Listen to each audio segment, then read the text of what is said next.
There was a certain silent cruelty in the way the Mississippi Delta kept its secrets. The weeping willows and magnolias that surrounded the St. Ursula plantation seemed to fold the horizon around the cotton fields, as if the world itself had decided that what happened inside didn't need to reach anyone else's ears. It was 1849, and Colonel Arthur Lancaster was the kind of man the landscape seemed to have created specifically to inhabit that place. Sat tall, broad-shouldered, with graying hair at his temples and dark eyes that rarely blinked when staring at someone. Everyone in Adams County knew his name. Children learned to lower their voices when they passed near his property.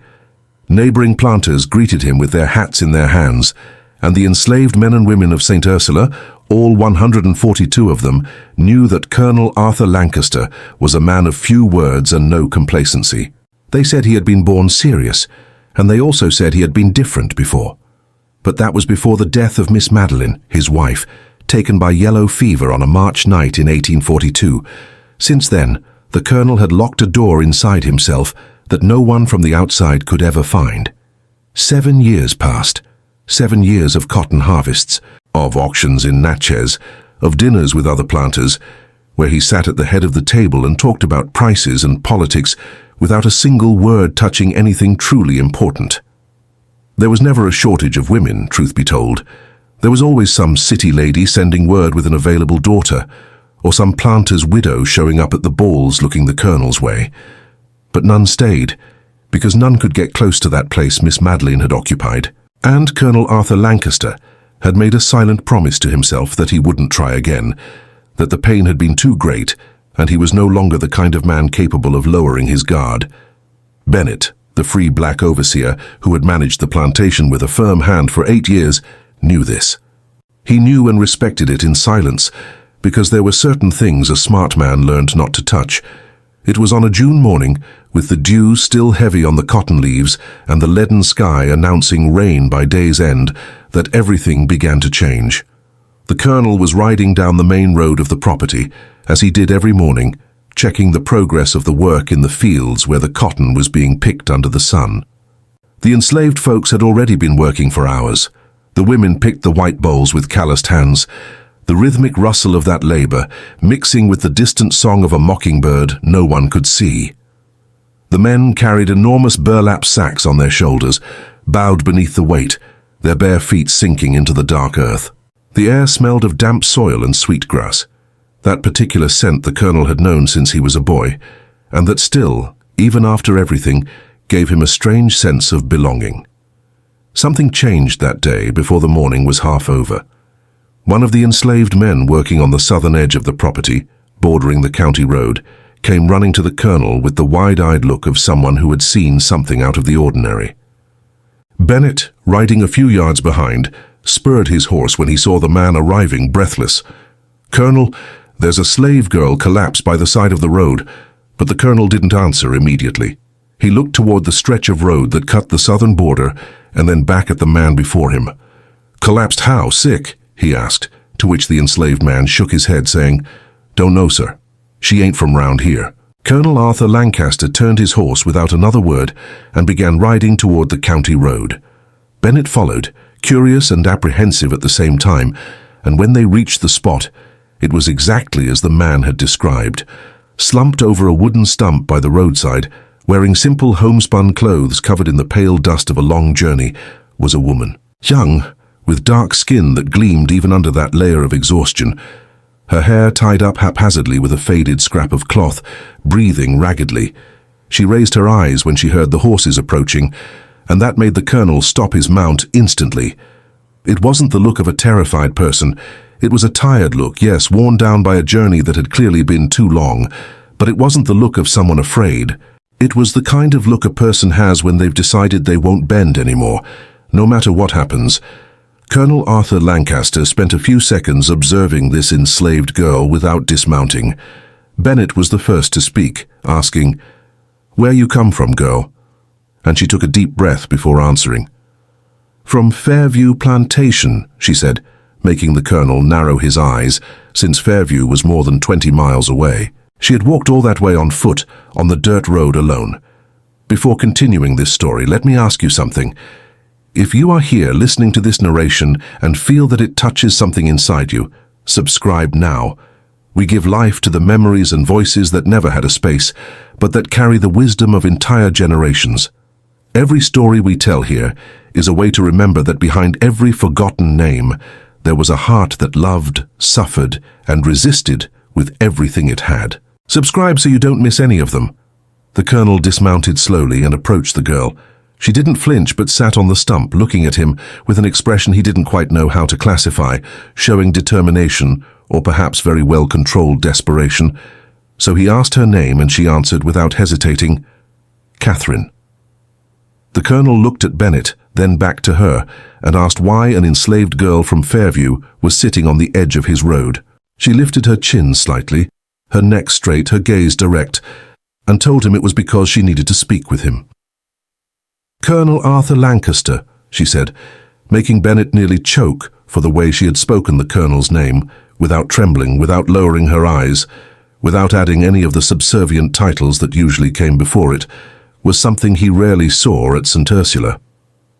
The colonel remained silent for a few seconds that felt longer than they were. Then, without any expression revealing what he was thinking, he simply said, "Mount up." Catherine looked at him for a moment, as if weighing the possibilities before her, which were not many. Then she stood slowly, supporting herself on the stump with care. She was clearly exhausted, the soles of her feet bruised by the long road, but she did not accept the hand Bennett instinctively offered. She climbed up behind one of the enslaved men who had come to warn the colonel, and the small group began the ride back up to the big house at St. Ursula. The colonel rode ahead without looking back, but something in him had been different since that moment by the roadside, and Bennett, who knew the man better than most, could feel it without needing to see his face. The big house of the St. Ursula plantation was an old structure, with thick brick walls and white columns, and a wide veranda that overlooked the cotton fields, and further beyond the dark green woods. There was a heaviness to that mansion that wasn't just the architecture, it was the accumulation of decades, of decisions made within those walls, of words spoken and silences left unanswered. Colonel Arthur Lancaster ordered Catherine to be taken to the shade of the back porch, where the oldest enslaved woman, Aunt Effie, brought water and a plate of cornbread and greens. Catherine ate carefully, without showing urgency, even though her hunger was visible in the way her eyes closed for an instant, when the first gulp of water went down her throat. The colonel stood leaning against the wooden pillar of the porch, watching in silence. Bennett stood a few paces away with his arms crossed. When Catherine finished eating, she set the plate on the bench and raised her eyes to the colonel. "With all due respect, sir, I know I have no right to demand anything. But what I have to say is important to this plantation," the colonel replied in that deep voice that rarely raised in pitch, ordering her to speak, to which she took a deep breath. "My father was a freeborn man named Josiah Freeman. He worked this land more than 30 years ago." The colonel didn't move a muscle in his face and said he didn't know that name. Catherine answered firmly that he didn't have to know him, because her father never made it to the big house. "But he taught me something before he died, that there was a piece of this plantation that belonged to him." The silence that fell over the porch in that moment was different from all the other silences the big house had kept.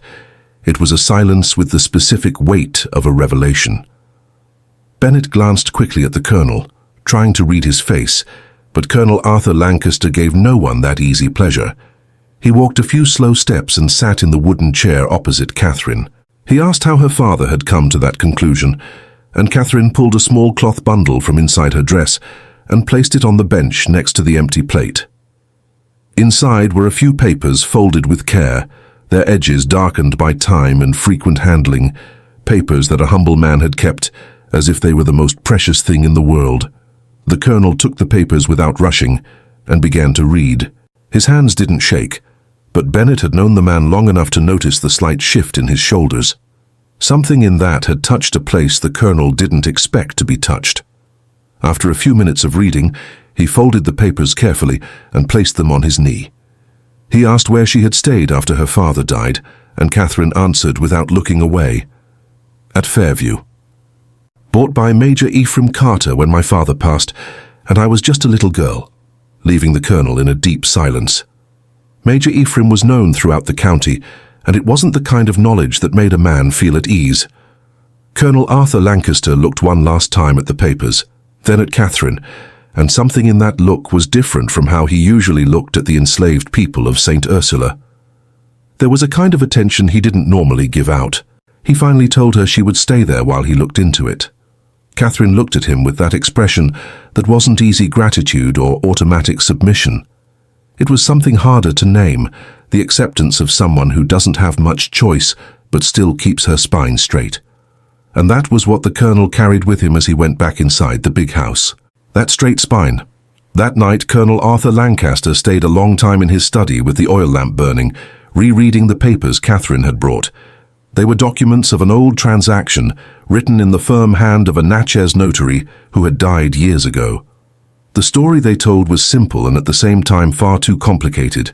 Josiah Freeman, a free black man, had made a partnership with the colonel's father to cultivate a strip of land on the southern edge of St. Ursula. A gentleman's agreement confirmed by a simple paper, signed by the two men and two witnesses. In exchange for his labor and a share of the harvest, the land would belong to Josiah after 5 years. But the elder Lancaster had died before the 5 years were up, and the agreement had vanished amidst all the other things that vanish when a great man dies and leaves heirs in a hurry. Colonel Arthur Lancaster closed the last paper and stared at the lamp's flame for a long moment. What his mind was doing was something he had learned to distrust.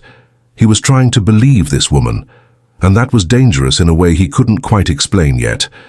The week that followed was strange for the St. Ursula plantation.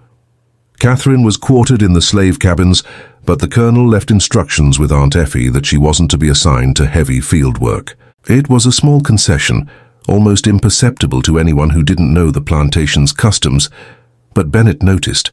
He also noticed that the colonel spent more time than usual on the southern edge of the property, exactly on the strip of land Catherine's papers described. One afternoon, Bennett went to check some fences down there and found the colonel standing in the middle of a fallow field, looking at the ground with the expression he wore when solving a difficult problem. Bennett approached slowly and called his colonel, who didn't turn immediately. After a few seconds, he spoke without taking his eyes off the dirt and asked if he knew that part of the plantation.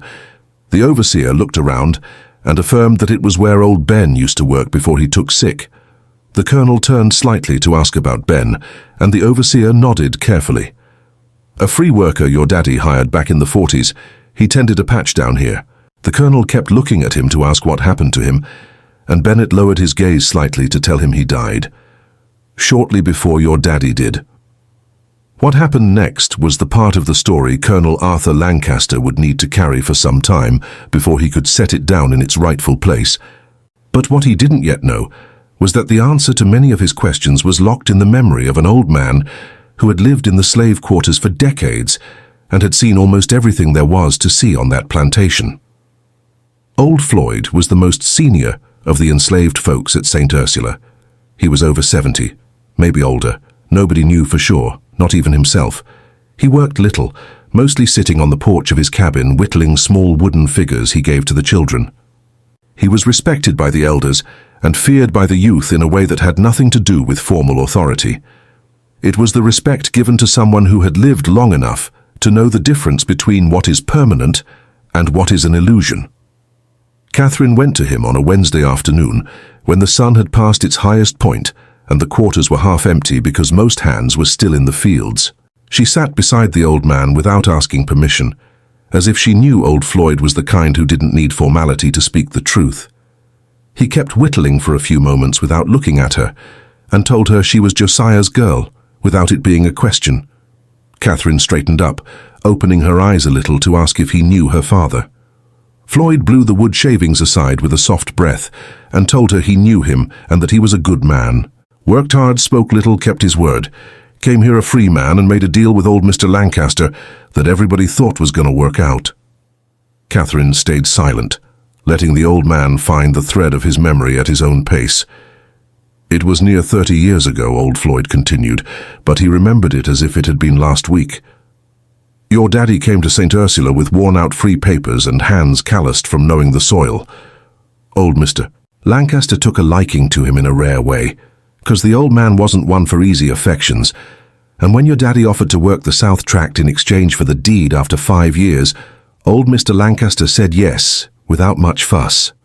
The trouble, old Floyd went on, his voice low and measured, was that old Mr. Lancaster passed in the 3rd year, and his boys, Colonel Arthur was just 18 back then, didn't know nothing about no deal. Catherine squeezed her hands in her lap to ask if her daddy tried to explain, to which Floyd stopped whittling for a moment to confirm that he tried. But who's going to listen to a free black man with no paper in front of him, claiming he got a right to the dead master's land? There was a sorrow in that question that needed no answer, because the answer was obvious, and the two people sitting there knew it. Your daddy stayed another year, hoping somebody would listen, but then he left. Hard times came on him, and he ended up being taken by some sickness, and you ended up in the hands of Major Ephraim. Catherine sat in silence for a long moment, staring at the dirt floor of the quarters.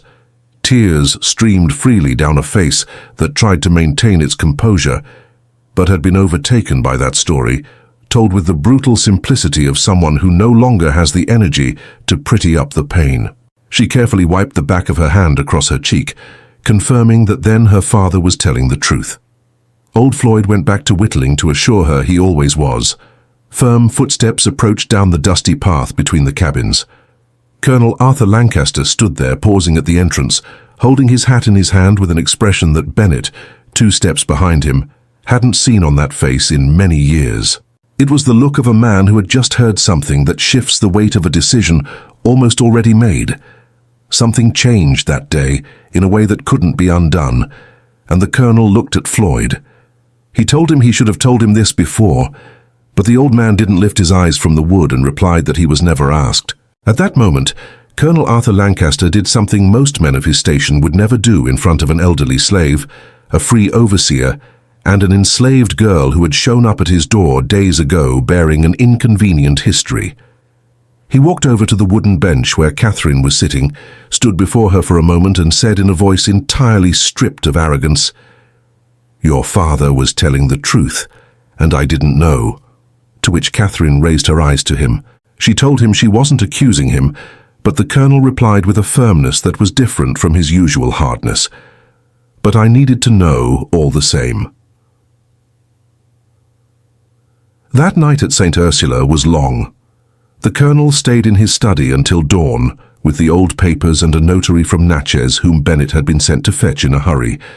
There was a complicated legal issue at play because Catherine was enslaved, and an enslaved person could not own land in the state of Mississippi. But there was also a matter of honor, and Colonel Arthur Lancaster was, above all else, a man who understood what the word honor demanded of the one who carried it. Bennett waited outside the study almost all night, listening to the creak of the chair when the colonel moved, the sound of pages turning, the stretches of complete silence that lasted for long minutes. When the door finally opened, it was almost dawn, and the colonel stepped out, his face tired but with something in his eyes that hadn't been there before, prompting Bennett to stand up. He asked the colonel what came next, and the colonel looked at him for an instant to tell him that first thing tomorrow. He needed to speak with her. In that same early hour, while St. Ursula slept with the heavy slumber of those who had worked since before the sun, Catherine was awake in the slave quarters, not from nervous agitation, but from the kind of wakefulness that happens when a person has spent years carrying a burden and suddenly begins to feel that the burden might perhaps be about to change shape. She thought of her father, of Josiah Freeman, who had come to this land with his free papers and a mighty will to build something that was truly his own, who had made an honest deal with an honest man and had lost everything because of a death no one chose and a silence no one bothered to break. She thought of all that and felt no anger, but something more complex, a mixture of sorrow and a cold resolve that came from understanding she couldn't change the past, but maybe she could do something with the present. And she also thought, though she tried not to, of Colonel Arthur Lancaster's dark eyes when he had stood before her in the quarters and said in that voice holding no arrogance that he needed to know all the same.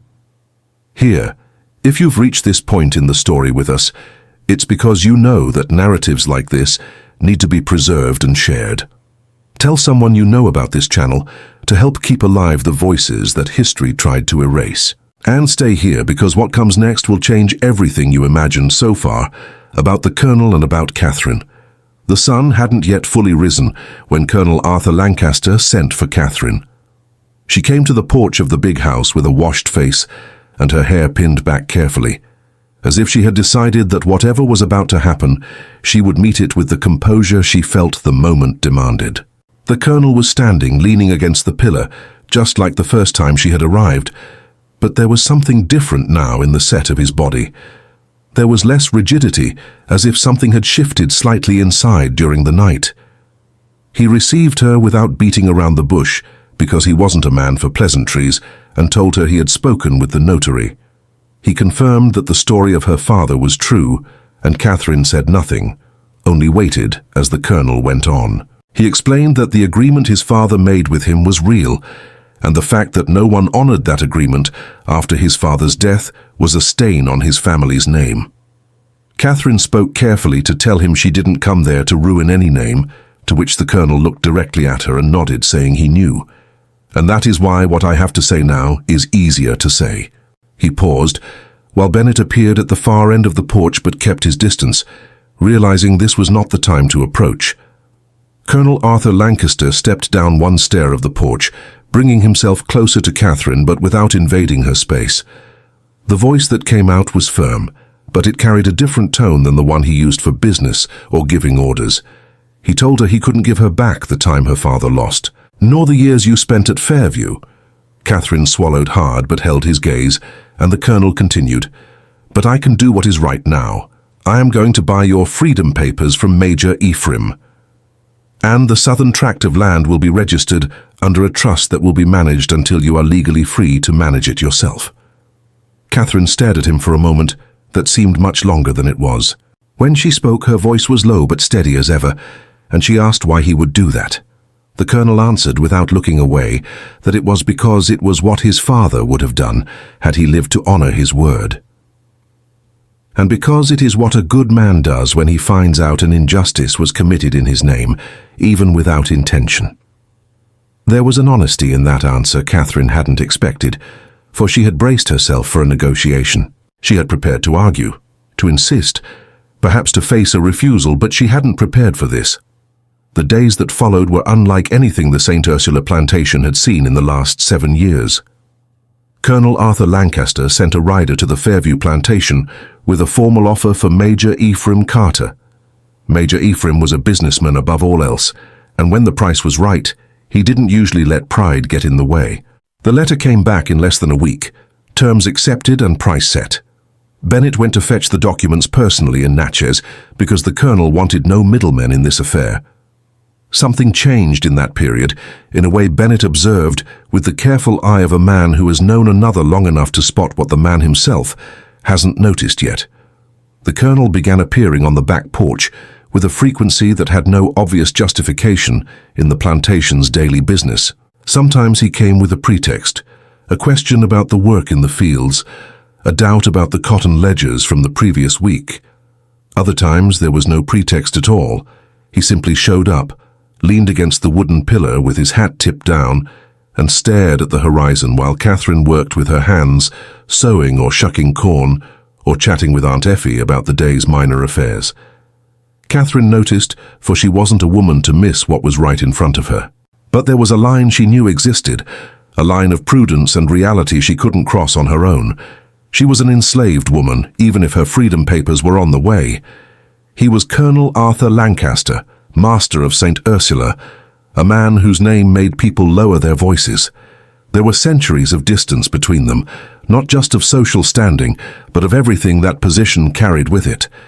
And yet there were those conversations that started with a random excuse and ended long after the excuse had been settled. There was the way he listened when she spoke, not with the distracted attention a powerful man usually gave to those beneath him, but with real attention, like someone genuinely trying to understand what was being said. And there was what was happening inside the Colonel, which he himself was still trying to name. On a hot July afternoon, as Catherine was returning from the fields, balancing a basket of corn on her shoulder, she tripped over an exposed root in the dirt path. The basket tumbled, the ears of corn scattered across the red dirt, and she leaned against the trunk of an old oak to keep from falling completely.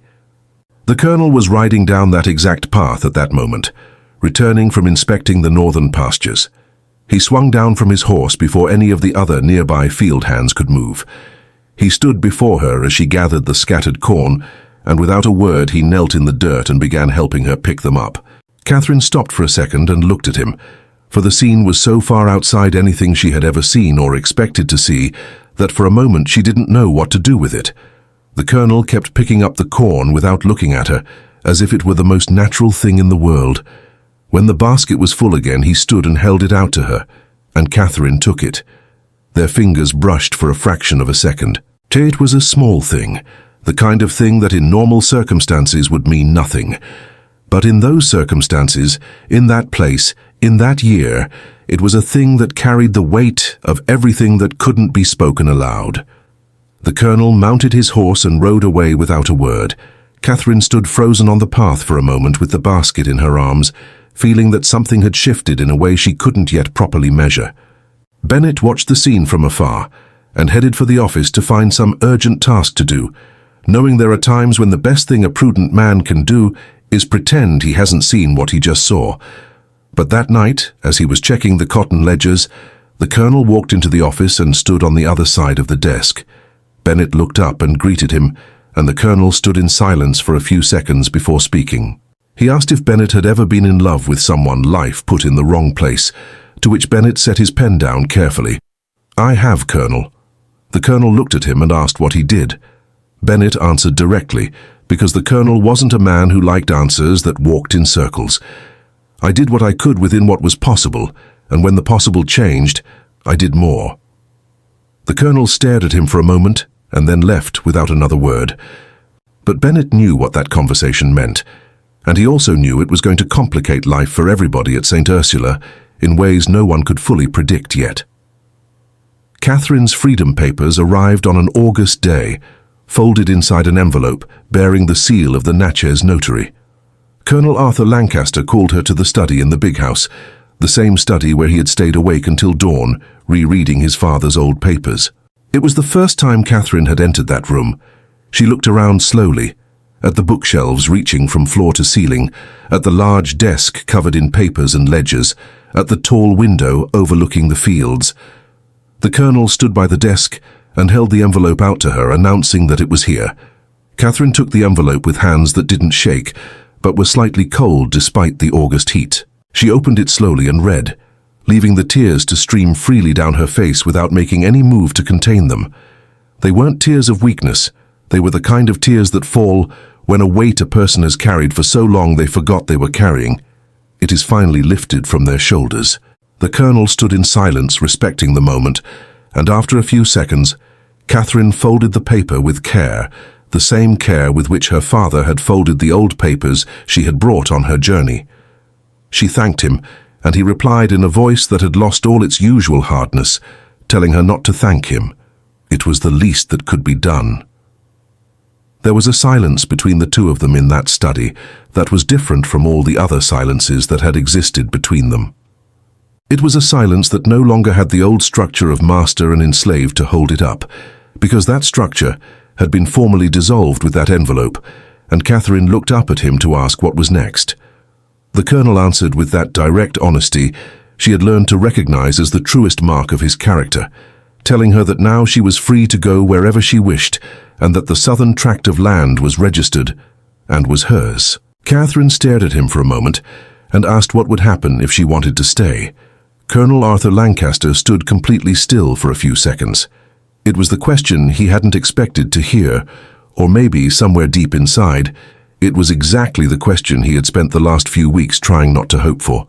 When he answered, his voice was low but steady, with the specific firmness of a man speaking of something that truly matters. Then stay. What happened in the months that followed wasn't simple. It never is simple when two people try to build something in a space where all of history conspires to say it shouldn't exist. There were the neighboring planters who gossiped at the balls in Vicksburg about Colonel Arthur and the freedwoman who remained at St. Ursula. There were the enslaved people on the plantation itself, who watched it all with that mix of hope and apprehension, That is the natural response of those who have lived their whole lives in a system built to destroy exactly this kind of possibility. There was Colonel Arthur Lancaster himself, who had spent 7 years convinced he would never open that door again, and who now discovered that some doors cannot be kept shut by willpower alone. And there was Catherine, who understood better than anyone the layers of impossibility surrounding what was happening, and who still, perhaps for that very reason, did not back down. They began talking more often, first on the porches, with Bennett or Aunt Effie always nearby, because both understood there were ways to handle this that were wiser than others. Then on walks through the southern part of the property, where Catherine went regularly to check the land that was now legally hers, and where the Colonel would appear with the excuse of inspecting the boundary fences. The conversations were long. They talked about the land, the cotton, the history of St. Ursula, and the history Catherine had brought with her. They talked about Miss Madeline, and Catherine listened closely without trying to fill that grief with words that wouldn't fit. They talked about Catherine's father, and the Colonel listened with a solemnity that was the highest form of respect he knew how to offer. Something grew in those conversations that neither named yet, but that Bennett and Aunt Effie and old Floyd and practically everyone at St. Ursula could see clearly enough to whisper about in the quarters at night. On a September afternoon, Colonel Arthur Lancaster walked down to the southern tract where Catherine was overseeing a small repair on the old fence, marking her property line. She had hired 2 free men to do the work and was checking their progress with the keen attention she applied to everything. The Colonel arrived on foot without his horse, which was unusual enough to catch the attention of the 2 workers. Catherine saw him coming and went to meet him, and they walked along the fence line in silence for a few minutes, looking at the terrain. The afternoon had that specific golden light of September in the delta, a light that seemed to make everything a little sharper than normal. The Colonel stopped near an old pecan tree that stood on the boundary between the 2 lands. He looked at the tree for a moment, recalling that the pecan tree was there when he was a boy. He told her his daddy had brought him down once to see the Southlands, and he had climbed that tree. Catherine looked at the branches and asked if old Mr. Lancaster let him climb it. The Colonel gave a small smile, the kind that rarely appeared on his serious face. "No, but I climbed it anyway," he said, and Catherine smiled too as they stood staring at the tree in silence for a moment. Then Colonel Arthur Lancaster turned his face to her, and when he spoke, his voice had that quality she had learned to recognize as the sound of a man saying something that deeply mattered. He called her name, and when she looked at him, he said he wanted to ask her something, so she waited. He clarified that what he wanted to ask wasn't a simple thing, and he needed her to understand that he knew it wasn't simple. She kept waiting, not rushing him, and he asked her to stay, but not like before. Like someone who belongs to this land the same way I belong to it, on the inside of the big house. As my wife. The silence that fell over that September afternoon was unlike any other. It was a silence filled with all the things that proposal carried, the social impossibility, the weight of history, the distance the whole world said existed between them and would keep existing no matter what papers were signed. But there was also, inside that silence, another thing, the simple and complicated truth that Catherine had arrived at that plantation with an old story and had found, in the midst of it all, a man who truly saw her. Not the way other powerful men saw the women who were beneath them, but truly with attention and respect, with a willingness to listen when she spoke and to change when change was due. She looked at him for a long moment, then looked at the old pecan tree that had watched 2 children in entirely different eras, and turned her face back to Colonel Arthur Lancaster. The answer was a single word: yes. What happened in the following months at St. Ursula and in Adams County wasn't smooth. There were conversations the Colonel had to have with other planters, some of which were short and harsh, because he wasn't a man to give long explanations to those who hadn't been asked for their opinion. There was a meeting with the local reverend that ended with the preacher agreeing to perform the ceremony, not out of immediate conviction, but because Colonel Arthur Lancaster was the kind of man who could build an argument, leaving no way out. There was the reaction of the enslaved folks at St. Ursula, which was more complex than any simple term could describe. A blend of hope, fear, awe, and apprehension that reflected the reality of living in a system that made love a form of rebellion just by existing. Bennett was the first to know because the colonel went to his office one morning and told him with his trademark bluntness. Bennett sat in silence for a moment, then merely said it was time, which made the colonel ask what it was time for. Bennett gave him the half-smile he saved for the moments when the colonel needed someone to speak plainly. To stop pretending a heart of stone is something to be proud of. The colonel stared at him for a second and then walked out without a reply. But Bennett knew the answer was in the fact that he left without arguing. The wedding took place in early November, with the jasmine still blooming in the flower beds by the big house entrance, and the smell of harvested cotton mixing with the aroma of the rich food Aunt Effie and the other women had spent 2 days preparing. It wasn't a grand wedding in the sense of the lavish parties wealthy planters usually threw, with guests from other states and musicians brought up from New Orleans. It was a St. Ursula wedding, with the people of St. Ursula. The enslaved men and women were all present, gathered in the yard in front of the big house, and there was a solemnity in that crowd mixed with something hard to name precisely, but which looked from a distance like hope. The Reverend spoke the customary words, and Colonel Arthur Lancaster stood beside Catherine with his usual straight posture, but with something different on his face, an openness that 7 years of mourning and internally locked doors had taken from him, and which was now returning slowly, the way things return when a person swore they'd never let them back in. When the Reverend finished and the two turned to face the crowd, it was Bennett who shouted first, a deep resonant cheer from the chest that was answered by another and another, until the whole yard was filled with the specific, genuine noise of people who are truly happy and not pretending. After the wedding, life at St. Ursula shifted gradually in small ways that together made something completely different from the sum of its parts. Catherine began co-managing the plantation's affairs, sitting at night in the study with the ledgers, learning the numbers and the rhythm of the harvest with her usual sharp focus. The colonel discovered she had a clear mind for arithmetic and a solid intuition for the practical matters of the soil, and that there was a unique joy in working alongside someone who didn't just agree to please him. They argued sometimes, real arguments with stubbornness on both sides, and it was in those disputes that the colonel most clearly realized what had changed inside him. 7 years of silence within himself, and now there was a voice that answered back. Old Floyd died the following summer, on a quiet morning, sitting on the wooden bench by his cabin with his whittling knife in his hand and a small wooden figure in his lap that no one could later say was finished or not. Colonel Arthur Lancaster ordered a proper burial. He attended the funeral himself, standing next to Catherine in the section of the property where the enslaved people were laid to rest. There was a different silence over all of St. Ursula that day, the kind of silence that falls when a very old person departs and takes a memory no one else has. Catherine stood before the grave for a long moment. The old man had been the last living person who truly knew her father, who had seen Josiah Freeman work that land with his own hands.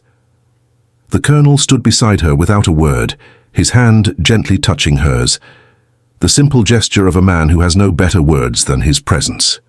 The years passed over St. Ursula, the way years pass over things built to last. The cotton harvests continued, bountiful some years and hard in others, and the colonel and Catherine managed the highs and lows with a combination of firmness and flexibility they had learned to cultivate together. There was a son, and later a daughter, and Colonel Arthur Lancaster, who had spent 7 years convinced he had nothing left to build, found himself with more than he ever imagined when he closed that door inside himself after Miss Madeline died. It wasn't a replacement. It never would be, but it was something else, an unexpected continuation, a second chance he hadn't asked for, which had arrived on the edge of a county road in the form of a woman in dust-covered clothes with a fearless gaze. In 1865, when the news of emancipation and the end of the war reached the Mississippi Delta, with the staggering weight of all it meant, St. Ursula was one of the first plantations in the region to meet the news with a celebration that lasted 2 days. Catherine stood in the plantation yard that afternoon, looking at the faces around her, people who had been enslaved and who now listened to the proclamation of freedom read aloud by the notary the colonel had specially sent for. There were tears on many faces, and silences worth more than any words, and there was something Catherine hadn't expected to feel in that moment, a sorrow mixed with the joy, the sorrow of thinking about her father, about old Floyd, about all those who had lived and died without ever hearing those words. The colonel stood beside her, and when she turned to him with tears running freely down her face, he didn't say a thing. He just stood there, which was the only thing there was to do. There was something Colonel Arthur Lancaster had said to Bennett one afternoon a few years prior, in a conversation the two men had about no specific subject and all subjects at once. One of those talks that happen between people who have known each other long enough to need no pretense. Bennett had asked, with that bluntness the colonel had learned to accept as a rare gift, if he was ever afraid he had made the wrong choice. And the colonel had sat in silence for a moment, looking out the study window at the cotton fields, and had answered with the honesty he rarely allowed himself aloud. The fear I had was of making no choice at all, of keeping on building walls until there was nothing left on the inside. Bennett had replied with that half-smile, "With all due respect, sir, that fear was more reasonable than you imagined." The colonel had looked at him, and then both had sat in silence for a moment, the kind of silence between two men who understand each other without needing to finish their sentences. This is the story of Colonel Arthur Lancaster and Catherine, who arrived on the edge of a dirt road with an old history and a fearless gaze, and who found on the other side of that history a man who had spent 7 years convinced he had nothing left to find. It is the story of land returned to the one who had a right to it, of a promise that took 30 years to be honored, and of two hearts that found in one another something neither could name immediately, but both recognized as true when it appeared. It is also the story of all the others, of Bennett and old Floyd and Aunt Effie and Josiah Freeman, who existed and worked and loved this land and never made it to the big house, but whose name is now recorded on the same paper that records the history of that place. Because some stories take a long time to be told, but when they are, they carry inside them all the smaller stories that were waiting to be heard too. If this story touched something inside you, share it with those you know who also deserve to hear the voices that history tried to silence. And if you want to continue with us on this journey of memories that should never have been forgotten, subscribe now and ring the bell so you don't miss a single chapter. Because as long as there is someone willing to listen,